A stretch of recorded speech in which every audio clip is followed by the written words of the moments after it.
Hey y'all, have you ever got yourself in a situation where you knew you knew it was a wrong situation to be in, but you got in it anyway, and then maybe you had God help you through that situation, but He wouldn't.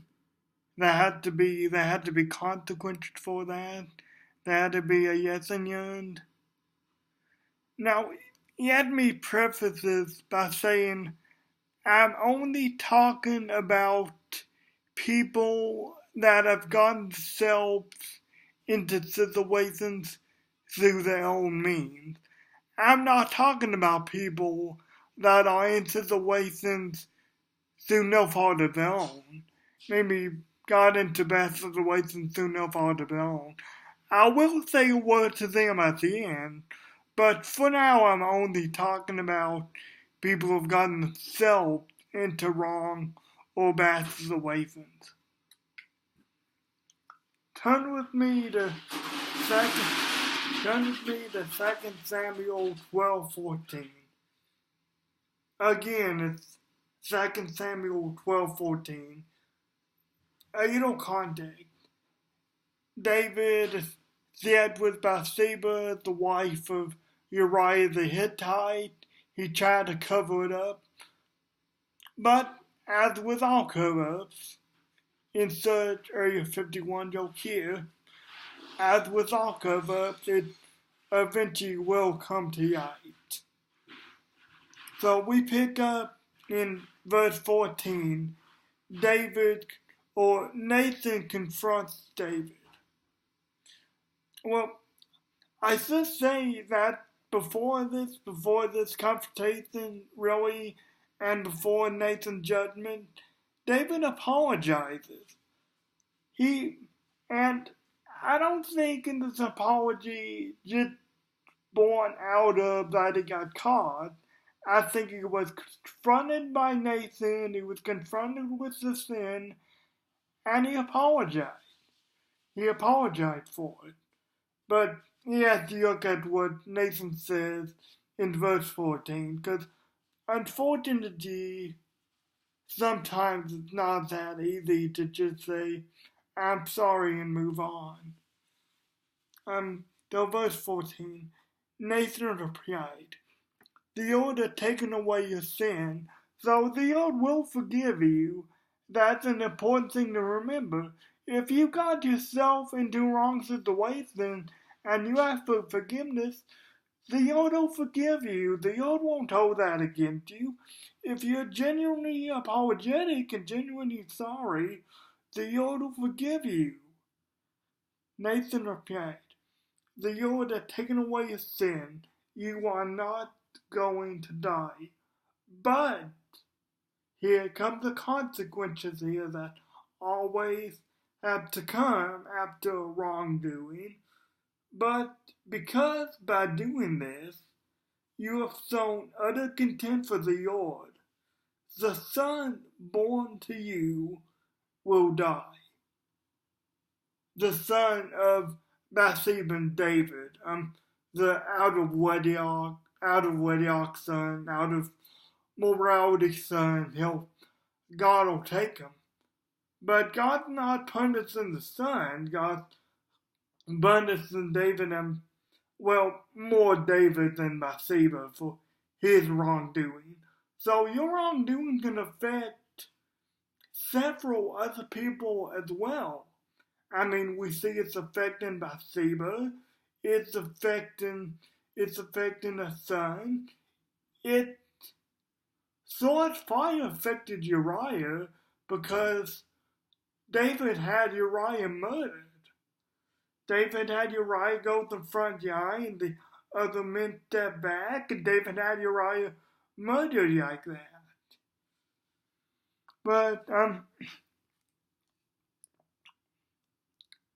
if you ever try to get yourself in a situation and you think you just think it'll be the easy way out. Yeah, for David, I think he saw this was the easy way out. Yeah, he saw Bathsheba. He knew he was gonna get in trouble for it. He knew he was gonna get called out. I doubt anyone could trace that back to him, but he knew he was gonna get in trouble somehow. So he tried to hide it. He tried to take the easy way out of his situation, and he essentially,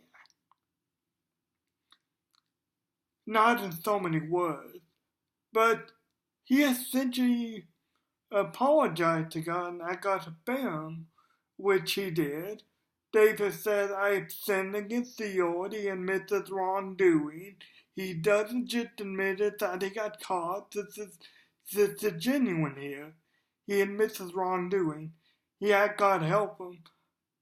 Nathan said, you will not die, but there will be a consequence. I want to say something here also. If you found yourself in one of those situations, which maybe not a situation as convoluted and as messy as this one was, but if you found yourself looking to take the easy way out because you were in a situation you shouldn't have been in the first place, and you ask for God's help, and maybe He doesn't help you, it's not because He can't. He absolutely can. Why that may be is God is trying to teach you a lesson about shortcuts, a lesson not to do that again, or just maybe strengthen your resolve a little bit. I mean, just say, hey, you can get yourself out of this situation. So, I mean, God is always going to be watching over you, but maybe it's not going to be divine intervention involved. Maybe God's saying to you, hey, I already made you strong when I made you, so time to find out how strong you are and just get yourself out of this own situation. Now, I don't mean to say that that'll happen with every single situation. There's plenty of situations that people get into that they can't get out of by themselves. And I don't blame them. I'm not blaming them. I'm not saying they're weak. I'm not saying anything like that. I'm just saying maybe for people who've gotten themselves into those situations, maybe God doesn't help you because He's trying to show you how strong you are. He's trying to show you how strong He made you. Or maybe, like I said, He's just trying to teach you, hey, you got yourself into this situation, like with David, you're going to have to deal with the consequences. And He always does that not because He doesn't like you, but because He loves you. He shows you the consequences of your action because a lot of times the consequences you learn better than if you just succeed, than if there's just no consequences at all. You learn better not to do the thing you're doing, whatever that may be. So, yeah. But God does have mercy. Like with David, He said, okay, David, I accept your apology. You're not gonna die. So He does have great mercy, but you see, there are also consequences attached to that. There's always got to be consequences for wrong action. And like any good father, because God is our Father, Like any good father, he understands maybe the best way to teach you is to let you fall flat on your face. It's to let you deal with those consequences by yourself, because those are your own actions. That's the situation you got yourself into. But I want to say this in closing to the people that maybe have got themselves into a situation that they shouldn't be in, and to the people that got themselves into a situation through no fault of their own. They just ended up in a situation that they couldn't control. And the message is intertwined. The message is the same. God has great mercy for you. God sees your struggle. God does not hate you. God had not forgotten about you. God will bring you through one way or another. Maybe He's trying to show you how strong you are, or maybe He just, or maybe it's just for some other reason. Maybe it's to teach you a lesson about God, to teach you a lesson about His love, to teach you a lesson about people, to teach you a lesson about the world that God has created. But God has great mercy for you. God loves you. God had not forgotten about you. Even if you got yourself into a situation through fault of your own, God still loves you.